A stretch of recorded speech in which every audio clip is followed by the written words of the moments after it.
Com a palavra agora a deputada Janaína Pascoal, a senhora tem o tempo regimental a partir de agora. Muito obrigada. Agradeço os colegas Gil Diniz, o Tenente Nascimento, pelo apoio nessa luta em prol das mulheres, sobretudo as famílias mais carentes, e corroboro, né, o pensamento de ambos, o sentimento de ambos com relação ao 9 de julho. 9 de julho foi, acima de tudo, uma luta por democracia. São Paulo se levantou contra uma ditadura que ainda hoje é reverenciada por intelectuais que se dizem democratas, mas São Paulo deu exemplo para o Brasil, e isso não aconteceu uma única vez. 9 de julho ficou um marco na nossa história, não só na história de São Paulo, mas na história do Brasil. Então fica aqui registrada também a minha homenagem, os meus agradecimentos aos dois colegas e a todos os colegas que no curso do debate intenso que houve aqui dentro desta casa para a aprovação dessa lei que garantiu às mulheres o direito a participar da decisão de sua própria via de parto e a ter anestesia no parto normal, eu agradeço a todos os colegas. Foi uma discussão profunda, uma discussão intensa, com audiências públicas, com debates como nunca antes travados nesta casa, e sinto, verdadeiramente que a casa foi desrespeitada pelo deputado que levou essa discussão para os tribunais, porque não aceitou perder. E fiquei muito surpresa quando vi a argumentação do acórdão e quando constatei, como vinha mostrando na minha fala anterior, que essa argumentação, salvo o melhor juízo, contradiz precedentes, de ações diretas de inconstitucionalidade julgadas relativamente a leis estaduais. Eu não estou falando de leis municipais, muito embora até haja algumas que eu vou querer analisar na sequência. Então, voltando, já demonstrei que o Tribunal de Justiça derrubou o argumento de que São Paulo não teria competência para legislar de maneira concorrente no âmbito do direito do consumidor, quando determinou, os copos azuis para bebidas diet. Também estava aqui terminando a análise do acórdão, em que o Tribunal de Justiça disse ser constitucional a lei estadual paulista, que determinou adaptações de carrinhos de supermercados para crianças com deficiência. Vejam, senhores, o que o TJ escreveu no acórdão. Diversamente do que alegou a autora da presente ação direta de inconstitucionalidade, a existência de normas da União a respeito do tema não impede que o Estado-membro legisle o mesmo campo material, já que se trata de nítida competência concorrente ou suplementar. Ora, senhores que nos acompanham, o mesmo Tribunal de Justiça disse o contrário no julgamento que derrubou a Lei 17.137/19, que concede às mulheres mais simples do nosso Estado voz, porque era isso que essa lei fazia. Mas não é só isso.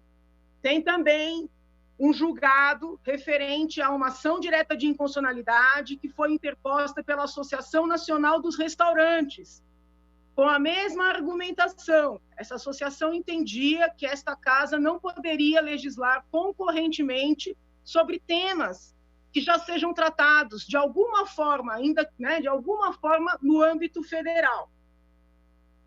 No caso, foi contestada a Lei 15.428, de 2014, que dispõe sobre a obrigatoriedade do uso da expressão "se beber, não dirija", em todos os cardápios e propagandas de bares, restaurantes e boates no estado de São Paulo. Lembram que eu disse que o TJ falou para julgar a nossa lei aqui inconstitucional? Disse que já havia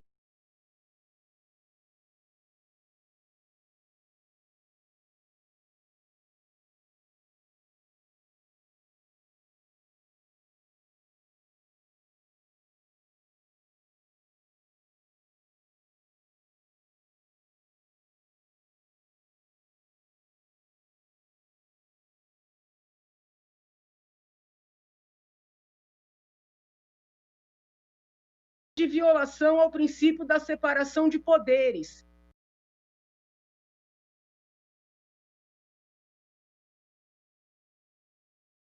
O Tribunal de Justiça declarar a nossa lei inconstitucional, alegando que a Lei Geral da Saúde, né, já fala, ainda que indiretamente, sobre o tema, que o ECA, que sequer se dirige a parturientes e a gestantes, mas que visa a proteção do adolescente, da criança e do adolescente, que o ECA já abordaria a matéria. Como é que pode o mesmo tribunal dizer que nós não temos competência para legislar no caso do parto e da anestesia, mas temos, no caso do copo de plástico azul, no caso da placa "se beber não dirija" e no caso dos carrinhos de supermercado? E o argumento desses 3 acórdãos, que eu vejo como acórdãos, né, julgados em sentido completamente contrário daquele que foi adotado para o caso do parto, acórdãos que são firmes ao reconhecer a nossa competência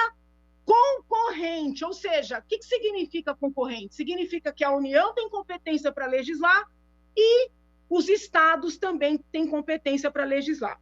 Mas eu quero seguir com a análise aqui do julgado, porque o Tribunal de Justiça, como eu disse para os senhores na minha primeira intervenção, afirmou que não fazia uma análise do mérito da lei.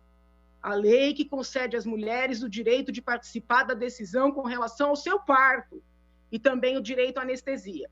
Eles não fizeram, segundo eles, um juízo de valor da lei. A análise foi meramente formal, foi isso que foi escrito. E eles entenderam que nós não tínhamos competência, que a competência seria da União. Entretanto, senhores, né, no final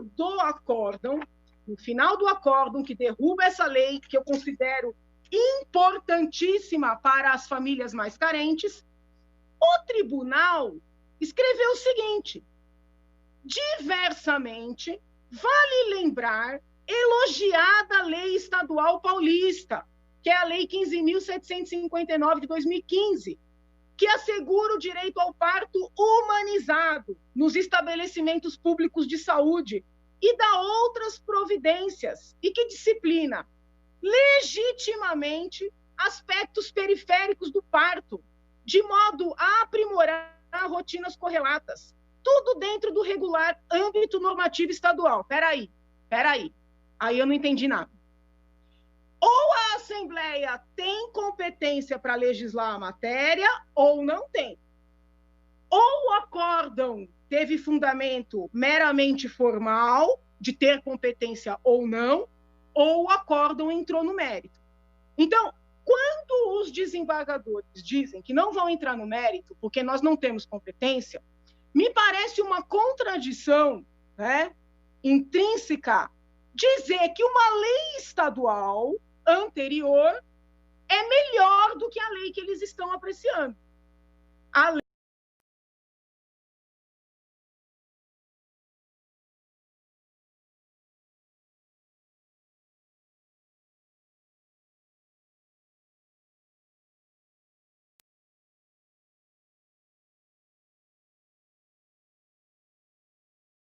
essa lei do parto humanizado, eu não estou nem criticando a lei, tá? Não estou entrando no mérito. Mas ou se tem competência ou não se tem competência. E como é que o tribunal diz que não vai entrar no mérito da lei que ele acabou de julgar inconstitucional e, ao mesmo tempo, escreve na decisão que julga inconstitucional que uma lei estadual anterior, né, é muito elogiada, né? Disciplina legitimamente aspectos periféricos do parto. Então, esta passagem do acórdão, né, me parece a prova, para que os senhores entendam que eu não estou aqui fazendo nenhum tipo de apreciação de natureza ideológica.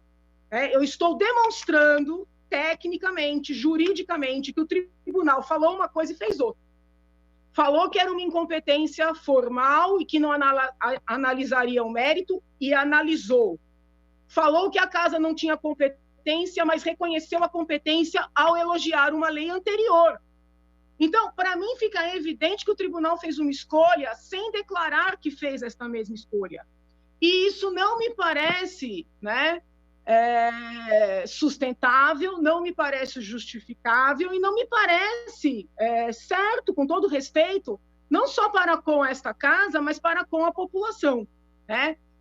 o que o cidadão tem direito? E eu acho que o respeito a esta casa também implicaria. Tem direito a saber exatamente por que as autoridades estão decidindo de uma forma ou de outra, né? Para mim, parece muito claro que o tribunal abraçou uma tese, né? Qual tese? A tese que nesta casa foi sustentada desde o princípio, vou fechar, pelo PSOL, pelo PT e pelo deputado Campos Machado, a meu ver, não por convicção, mas por uma oposição pessoal à minha pessoa. O PSOL defendeu desde o começo que a lei de 2015 era perfeita, o PT idem, a rede idem, né?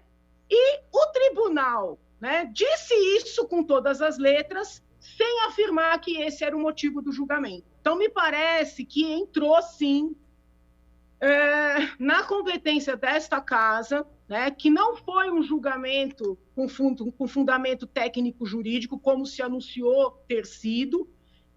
Eu estou em contato com a procuradora da casa, vou fechar, um minutinho, que está fazendo o recurso e eu vou seguir analisando precedentes para demonstrar que a minha argumentação é eminentemente jurídica. Agradeço a tolerância no tempo.